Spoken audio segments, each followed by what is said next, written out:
মাত্র 200 টাকায় পার্ক স্ট্রিটে কি কি খাবার পাওয়া যায় চলো দেখে নেওয়া যাক।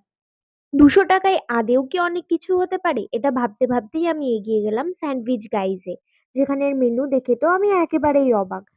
এখানে স্যান্ডউইচ স্টার্ট হচ্ছে মাত্র 40 রুপিজে। আমি অর্ডার দিয়ে দিলাম একটা ভেজ মিও, যেটার দাম মাত্র 40 রুপিস। খেতে অসাধারণ ছিল, সঙ্গে চিপসও ছিল। তো এটা খেতে খেতে আমি ভাবতে স্টার্ট করলাম নেক্সটে কি খাওয়া যায়। বাট অনেস্টলি 40 রুপিজের স্যান্ডউইচটা জাস্ট মারাত্মক খেতে ছিল। নেক্সটে চলে গেছিলাম আরএফসিতে, যেখানে চিকেনের সমস্ত ফ্রাইড আইটেমই অ্যাভেলেবেল ছিল। তো আমি আর দেরি না করে অর্ডার দিয়ে দিলাম একটা চিকেন উইংস। এখান থেকে আর কোনো আইটেম ট্রাই করা যায় কিনা সেটা ভাবতে ভাবতেই রেডি হয়ে গেল চিকেন উইংস, যেটা খেতে আমার ঠিকঠাক লেগেছে। নেক্সটে অর্ডার দিয়ে দিলাম chicken fried momo. No doubt মোমোটা অনেক ভালোই ছিল। এখনো আমার কাছে 90 রুপিস রয়েছে। তো আমি ভাবছিলাম নেক্সটে কি খাওয়া যায়। তারপরেই মাথায় এলো এখানকার ফেমাস কাঠি রোল। দামটা একটু বেশি হলেও এখানকার রোল আমার অসম্ভব ভালো লাগে।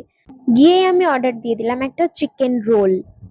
চিকেনের কোয়ান্টিটিটা জাস্ট দেখো তোমরা, উপর দিয়ে লেবু দিয়ে জাস্ট অসাধারণ খেতে।